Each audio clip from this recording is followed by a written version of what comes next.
Well, well, well.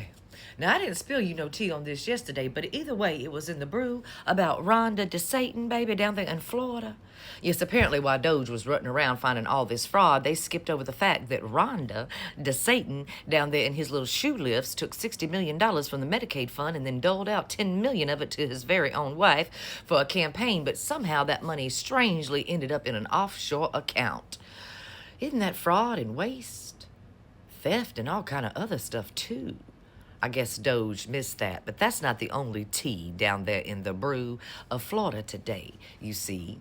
It just so happens, while we're talking about all the universities, and it just so happens that 150 universities have now gathered together with Harvard and the Big Ten to tell that orange-bloated buffoon where exactly he can go. To teach him the alphabet, they say, you know, A, B, C, D, E, fuck you. Yes, honey, that's what they've decided to do. But you should just know, in case you're wondering where you to send your kid that's not woke, you know, because I know you Republicans are really worried about the woke culture.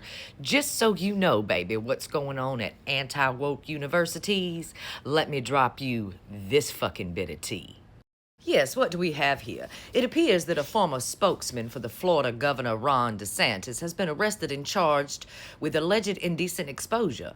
Fred Piccolo. Now, the first time I heard this name and it was about indecent exposure, I thought this was a fake news joke. I mean, to be named Piccolo and then to pull your piccolo out in public, honey, it almost sounds like a skit from Saturday Night Live. But either way, Mr. Piccolo was arrested Tuesday and charged with exposure of sexual organs, a third-degree felony under Florida law. Now, Piccolo had worked in 2020 with old DeSatan as a communications director, but he had to resign in December of that year after he suggested in a tweet that the media had created a false narrative about the deadlines of the COVID-19.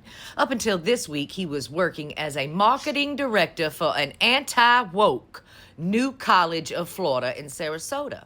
A spokesperson for the school said he had been fired Wednesday. Even before his arrest Tuesday, Piccolo was facing criminal proceedings in 3 other incidents of exposure cases. He was accused of exposing himself 3 times over a 12-day period last summer to employees at a Banana Republic.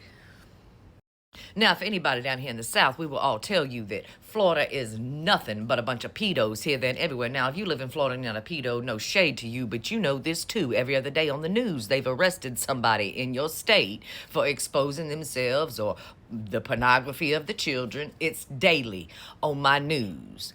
Every single day on my local news on the Gulf Coast, someone in Florida has been arrested for exposing themselves. But you go ahead and send your kids to those anti-woke colleges. I mean, their spokespeople and their marketing directors are all pedos, like Piccolo.